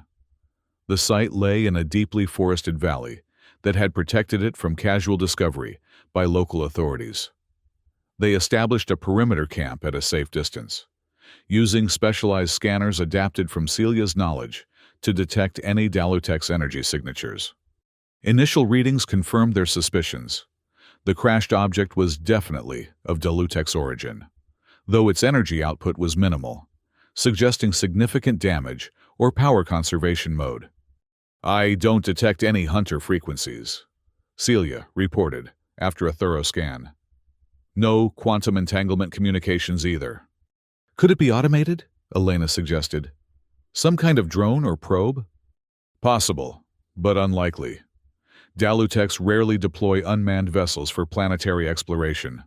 Our technology favors direct biological assessment. The decision to approach the crash site directly came with considerable risk. But the alternative, leaving an unknown Dalutech's presence uninvestigated, seemed more dangerous in the long term. They moved in during pre-dawn hours, when any potential Dalutech survivors would likely be most active due to the lower temperatures. What they found was not what any of them had expected. The crashed vessel was indeed Dalutech's in design, but significantly smaller than a standard hunter ship, more akin to a personal transport. It had sustained heavy damage during entry and impact, with hull breaches visible across its sleek surface. More surprising was the single occupant they discovered inside, not a hunter or royal guard, but a young Dalutech's female whose features bore striking similarities to Celia's. "Lyra," Celia whispered in shock, recognizing the unconscious figure. "My sister." The reunion. Once Lyra regained consciousness in their carefully temperature-controlled field shelter, was complex and emotionally charged. Unlike Celia, Lyra had not fled royal duty, but had been sent on a classified mission, one that had nothing to do with retrieving her sister. "The official record shows you died during unauthorized departure from Dalutech space," Lyra explained, her voice carrying the same crystalline accent as Celia's, but higher in pitch. "I mourned you, but never fully believed it. When I was assigned to this system for a diplomatic assessment, I hoped to find evidence." "Diplomatic assessment?" Alvin interrupted skeptically. "Your people sent hunters to kill Celia less than a year ago." Lyra's expression reflected genuine confusion. "The hunters were not sanctioned by the Royal Council. They were dispatched by your intended's house. Celia, acting independently after your escape, disrupted the alliance negotiations." This revelation shifted their understanding of the situation dramatically. The Dalutech's government had not been pursuing Celia. Only the family she had been promised to in marriage had sent hunters, and they had apparently accepted the evidence of her death. "Political dynamics have changed since your departure," Lyra continued. "The forced genetic modification protocols that drove you to flee have been suspended pending review. Your actions, and presumed death, sparked debate about personal autonomy within royal bloodlines." Celia absorbed this information with visible emotion. "You're saying my escape actually created change?" "Your sacrifice became a rallying point for the progressive houses," Lyra confirmed, "including our own. Father has aligned with the reformist faction, partly in response to losing you. The personal implications of this news were significant, but equally important were the broader revelations about Lyra's mission. She had been sent to Earth not as a hunter, but as an advanced diplomatic observer, assessing humanity's readiness for formal contact with Dalutech civilization. "We've been monitoring Earth communications for decades," she explained. "Your species' technological development has reached a threshold where the Council believes limited diplomatic engagement might soon be possible." "Limited how?" Elena asked. "Controlled information exchange initially, scientific collaboration in specific domains, eventual cultural ambassador programs." Lyra gestured to her damaged ship. though my unplanned arrival may have accelerated the timeline somewhat, as they helped Lyra recover and made plans to salvage or destroy the evidence of her crash. Celia found herself confronting possibilities she had never imagined, not just personal safety on her adopted world, but potential reconnection with aspects of her former life without surrendering the freedom she had fought to obtain.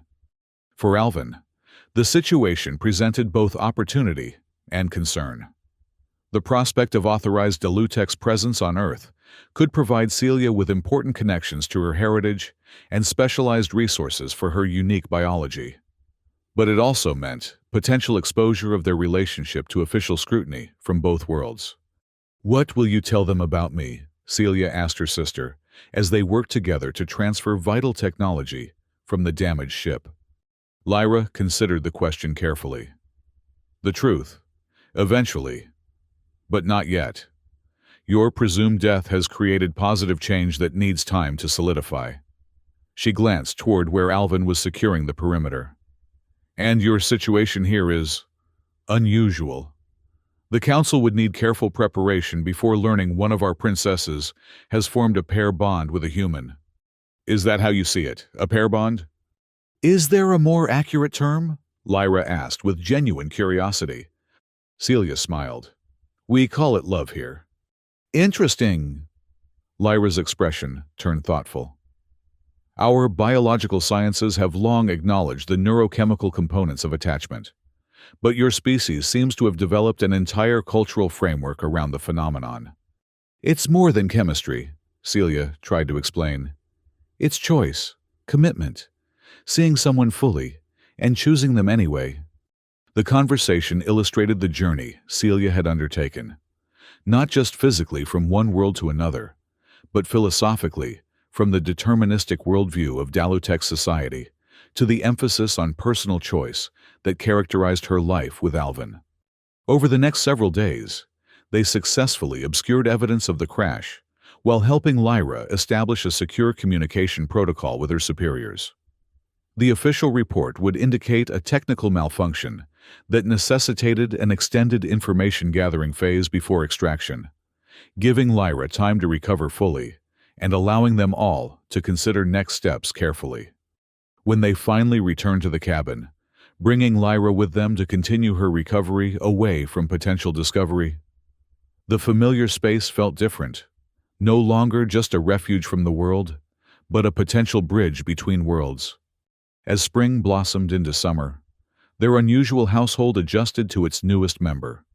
Lyra, though initially disoriented by Earth customs and environment, proved adaptable in ways that highlighted both similarities and differences with her sister, where Celia had embraced human individualism almost immediately.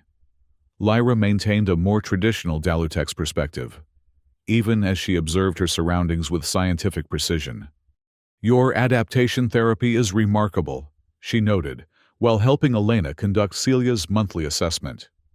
"Our medical council would consider such cellular restructuring revolutionary, if somewhat heretical."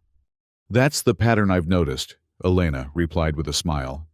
"What you call heresy, we call innovation." The dynamic between the sisters evolved as well. Years of separation and divergent experiences had created distance, but their shared heritage provided a foundation for rebuilding connection. Alvin often found them deep in conversation about their homeworld, Celia's questions revealing how her perspective had shifted during her time on Earth. "Do you remember the luminous caverns near the Southern Palace?" Celia would ask. And Lyra would describe in vivid detail the crystalline formations and their ritual significance, while Celia listened with the complex emotion of an exile, nostalgic, yet grateful for escape. Lyra's presence also brought practical benefits. Her knowledge of current Dalutech's technology helped refine Celia's regulator to unprecedented efficiency. Their collaborative efforts, combined with Elena's medical insights and Alvin's engineering skills, produced solutions that transcended what either civilization might have developed independently. "We're creating something new here," Alvin observed one evening as they reviewed designs for an improved thermal exchange system. Not just Dalutex, not just Earth, something that couldn't exist without both. The observation carried meaning beyond technology. Their household itself represented an unprecedented confluence. Two beings from a distant world, and two humans, forming connections that defied conventional categories on either planet. As Lyra's scheduled communication with Dalutex approached, the question of Celia's status became increasingly pressing. Would Lyra reveal her sister's survival? What would such a revelation mean for Celia's hard-won freedom and the life she had built with Alvin? "I won't expose your existence without your consent," Lyra assured her sister the night before the transmission was scheduled. "But consider what your story could mean for others who feel trapped by our traditions. Your experience could help shape a more flexible future for our people." "Or they could demand my return," Celia countered. "Royal bloodlines are still considered property of the state, are they not?" Lyra couldn't deny this reality. Despite progressive movements gaining influence, fundamental aspects of Dalutex society remained unchanged. Celia's status as a princess, particularly one who had now proven capable of adapting to another world, would make her valuable in ways that transcended political symbolism. The decision they ultimately reached was a compromise. Lyra would report encountering evidence that suggested Celia might have survived, but without confirmation. This would introduce the possibility gradually, allowing them to gauge the response before considering more direct revelation. The morning of the scheduled transmission brought tension to the cabin. Alvin found Celia standing alone on the porch, gazing toward the sky where, invisible to human eyes, the quantum relay satellite would soon align to carry Lyra's message home. "Having second thoughts?" he asked gently, joining her. "Not about us," she assured him immediately. "Never that. But about remaining hidden." She hesitated. "Part of me wants to reclaim my voice in Dalutex affairs, to advocate for the changes Lyra describes. But doing so would risk everything we've built here." Alvin considered her words carefully. Throughout their relationship, he had been conscious of the sacrifices Celia had made, not just leaving her homeworld, but abandoning her position of influence within it. She had traded power for freedom, a calculation he understood intimately from his own departure from military service. "Whatever you decide," he said finally, "we'll face it together. If that means establishing communication with your world, or even visiting someday when it's safe, then we'll find a way." The possibility hung between them, a future neither had previously considered viable. The technology existed, theoretically. With proper preparation and adaptation, Alvin could potentially survive a journey to Celia's homeworld, just as she had adapted to his. "A human on Dalutex," she mused, a small smile forming. "That would certainly disrupt some traditional perspectives." "I've been told I have that effect," he replied with matching humor. Their conversation was interrupted by Elena calling them inside. Lyra had established the quantum connection and was preparing to transmit her report. The moment of decision had arrived. In the cabin's main room, now converted to a makeshift communication center, Lyra sat before an array of salvaged equipment from her ship. The quantum transmitter hummed softly, its display showing the secure connection to the Dalutex diplomatic corps. "Are you certain of your decision?" she asked Celia one final time. Celia exchanged glances with Alvin and Elena, the family she had chosen, then nodded. "Yes. Tell them there are signs I may have survived, but that confirmation requires additional investigation." She squeezed Alvin's hand. "And tell them that if I did survive, I would have found a new purpose that serves both worlds in ways they cannot yet imagine." Lyra nodded and began her transmission, her formal diplomatic cadence translating Celia's nuanced message into terms that would intrigue rather than alarm the Dalutex authorities. When the communication was complete, a weight seemed to lift from the room. The decision made, the path forward uncertain but intentionally chosen. In the days that followed, Life at the cabin settled into a new rhythm. Lyra continued her diplomatic assessment mission, now with the added dimension of observing her sister's successful integration into Earth culture. Her reports, carefully worded to protect Celia's specific location and circumstances, nevertheless provided valuable data on human Dalutex compatibility that would prove foundational for future relations between the worlds. Celia and Alvin expanded their technological collaboration, incorporating insights from Lyra's more current knowledge while maintaining their focus on innovations that benefited both species. Their second patent, a medical cooling system for treating certain neurological conditions, brought not just financial security, but recognition in scientific communities that provided cover for their more experimental work. Elena divided her time between her medical practice and the cabin, her role evolving from emergency support to essential family member. Her perspective often bridged the gap between Dalutex pragmatism and human emotional complexity, making her an invaluable translator of cultural nuance. As summer waned toward autumn, Lyra prepared for eventual extraction. Her mission had been extended due to the rich data she had gathered, but eventually she would need to return to Dalutex to deliver her full assessment in person. "Will you take something from me?" Celia asked, as they discussed the approaching transition. "A message for our parents?" "Of course," Lyra replied, her expression softening. "What would you have me tell them?" Celia considered carefully before answering. "Tell them that their daughter lives a life of purpose and connection, that I have found ways to honor our heritage while embracing new possibilities." She paused, then added, "And that someday, when conditions are right, I hope to show them the world that has become my home." The promise of future connection, conditional but genuine, represented how far Celia had come from the desperate fugitive who had crashed through Alvin's roof. No longer running from her past, she now stood firmly in her present while contemplating a future that might eventually include reconciliation with aspects of her former life. For Alvin, this evolution mirrored his own journey. The man who had once hidden from human connection now found himself contemplating interstellar diplomacy, his protective instincts expanding to encompass not just Celia's immediate safety, but her long-term happiness and fulfillment. On the evening before Lyra's extraction was scheduled, they gathered around a campfire outside the cabin. The autumn air carried a crispness that allowed both Dalutex sisters to experience comfortable temperatures without assistance, a rare opportunity for unmediated existence in Earth's environment. "I've been thinking about what makes a home," Celia said as they watched the flames dance. "When I first arrived here, I thought of Earth only as refuge. Anywhere would have sufficed if it meant escape from predetermined fate."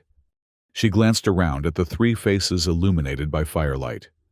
Alvin's steady presence beside her, Elena's compassionate attention, Lyra's thoughtful observation. "But now I understand that home isn't just absence of constraint. It's presence of connection, of purpose." Her gaze settled on Alvin. "Of love." "An interesting conceptual framework," Lyra commented, her scientific tone belied by the warmth in her eyes. "One I'll consider carefully in my final report." Elena laughed, raising her mug in toast. "To finding home in unexpected places." They drank to that sentiment. Four individuals from two worlds, united by circumstance but sustained by choice. Above them, stars pierced the clear autumn sky, some of them potentially visible from both Earth and Dalutex, silent witnesses to the unlikely bridge forming between distant civilizations. The following day brought Lyra's departure, a bittersweet transition, managed with the secrecy their situation still required. Her extraction vessel, more carefully piloted than her original craft, left no evidence of its brief terrestrial visit beyond disturbed leaves in a remote clearing. "This isn't goodbye," Celia told her sister, as they embraced one final time. "It's just the beginning of a different kind of connection." Lyra nodded, her typically reserved demeanor softening.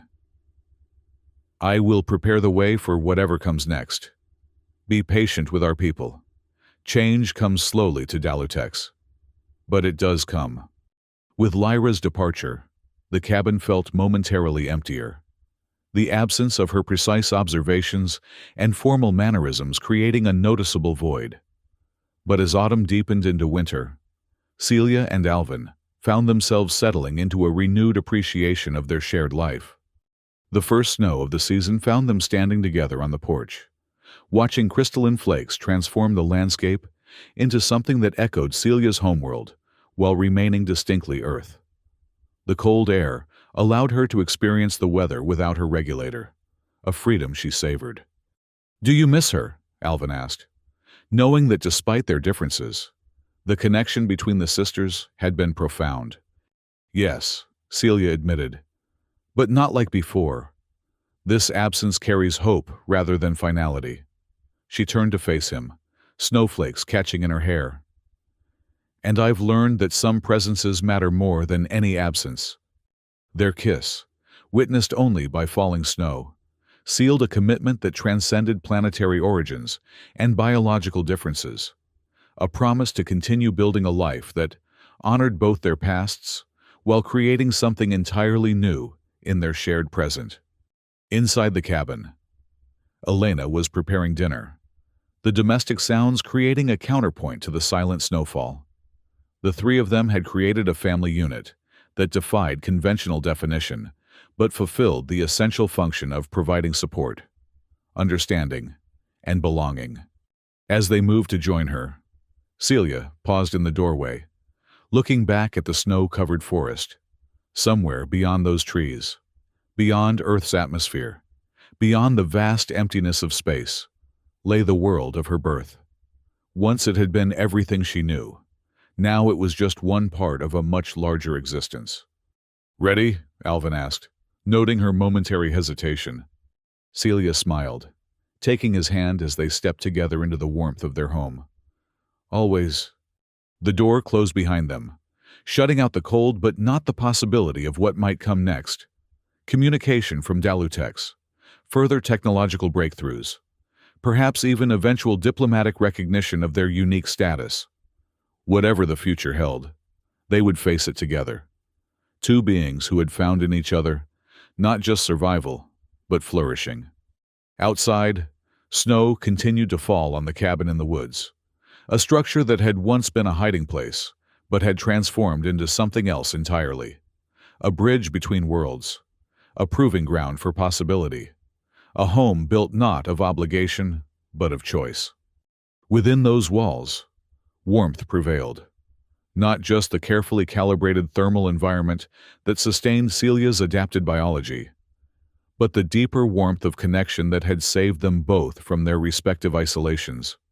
It was, they both recognized, just the beginning of a much longer story, one that might eventually span worlds, challenge traditions, and create new possibilities for both their species. But for tonight, this moment of shared warmth was enough. More than enough. It was everything.